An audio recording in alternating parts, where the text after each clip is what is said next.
Sa iba pang balita, pinayagan na ng MMDA ang mga provincial bus na lumabas sa yellow lane at tumakyat sa mga flyover sa EDSA. Pero may mga kondisyon ito. Ang mga city bus naman, limitado pa rin sa yellow lane. May ulat on the spot si Dante Perello. Dante?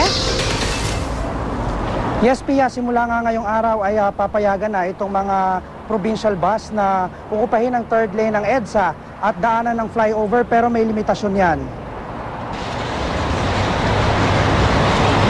Pia, base sa napagkasunduan sa pulong kahapon ng MMDA at mga bus operators, alas 6 ng umaga hanggang alas 10 sa umaga at alas 5 naman sa hapon hanggang alas 9 ng gabi, maaaring dumaan sa flyover ang mga provincial bus. Pero ang mga city bus bawal na kahit anong oras. Meron din po tayo na lugar na talagang walang upgrade, walang ground level na daanan. Kagaya po ng Magallanes flyover, natural po, lahat talaga dadaan doon. Yun naman pong Ortigas northbound flyover, peculiar po yun kasi baliktad doon eh. Ortigas flyover, yung loading bay ng provincial. Kaya yung city, hindi dapat nagpalit. Matagal ng matagal ng ginagawa yan. Nandun talaga yung loading bay nila. So pinayagan natin na gamitin ng city, yun lang northbound ng Ortigas flyover. Pia, sa unang araw nito, isang karambola agad ang naganap sa Santolan flyover, dahilan para bumagal ang daloy ng trapiko sa bahagi ng Kamuning at Camp Crame. Binangga ng isang pampasaherong bus ang isang motorsiklo dahilan para bumangga ito sa kasunod na motorsiklo at closed van. Isa ang nabalian ng braso at dalawa ang nagtamo ng galos at bugbog.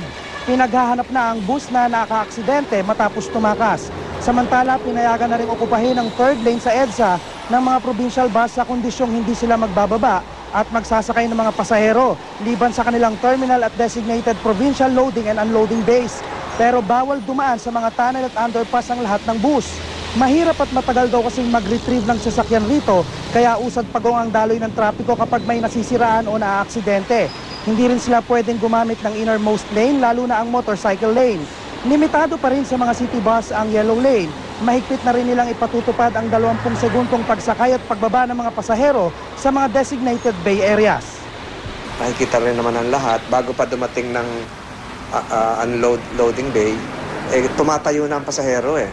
Pagpadating na, nagmiminor na ang bus, natayo na sila, gusto nang bumaba eh. So I think sufficient yung time na yon para makababa sila at nihati naman sa gitna yung sakayan, nakakapasok na rin yung paakyat. Pia, aminado naman ng MMDA na kulang pa rin ang kanilang 500 traffic constables. Hinahati pa kasi ito sa 3 shifts kada araw. Kung may sapat raw na pondo sana, ay madaragdagan nila ang bilang ng mga traffic constable lalo't base sa kanilang obserbasyon, hindi sumusunod ang mga motorista kapag walang nakitang nagbabantay. At yan ang mainit na balita mula rito sa MMDA. Balik sa iyo, Pia. Maraming salamat, Dante Perello.